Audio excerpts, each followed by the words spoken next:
প্ৰতিশ্ৰুতি যে ২৬ চনত যেতিয়া মই নিৰ্বাচনত যাম তেতিয়া মই কম যে ২৪ ঘণ্টা বিজুলী আহে। এতিয়াতো দুবছৰ হৈছে, দুবছৰতনো মই ক'ৰ পৰা আলাউদ্দিনৰ চাকিটো জ্বলাই দিম। মুখ্যমন্ত্ৰী কৈ এই মুহূৰ্তত তেওঁ আলাউদ্দিনৰ চাকি কি আলাউদ্দিনৰ চাকিৰ কথা কৈছে তেখেতে।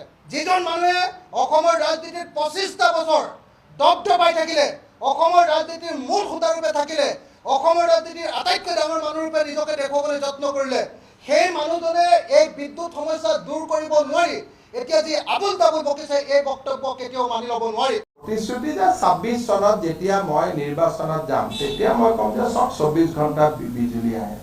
এতিয়াতো দুবছৰ হৈছে, দুবছৰতনো মই ক'ৰ পৰা আলাউদ্দিনৰ চাকিটো জ্বলাই দিম। মুখ্যমন্ত্ৰী কৈ এই মুহূৰ্তত তেওঁ আলাউদ্দিনৰ চাকি কি আলাউদ্দিনৰ চাকিৰ কথা কৈছে তেখেতে। যিজন মানুহে অসমৰ ৰাজনীতিত ২৫টা বছৰ দপদপাই থাকিলে, অসমৰ ৰাজনীতিৰ মূল সূতাৰূপে থাকিলে, অসমৰ ৰাজনীতিৰ আটাইতকৈ ডাঙৰ মানুহৰূপে নিজকে দেখুৱাবলৈ যত্ন কৰিলে, সেই মানুহজনে এই বিদ্যুৎ সমস্যা দূৰ কৰিব নোৱাৰি এতিয়া যি আবুল তাবুল বকিছে এই বক্তব্য কেতিয়াও মানি ল'ব নোৱাৰি।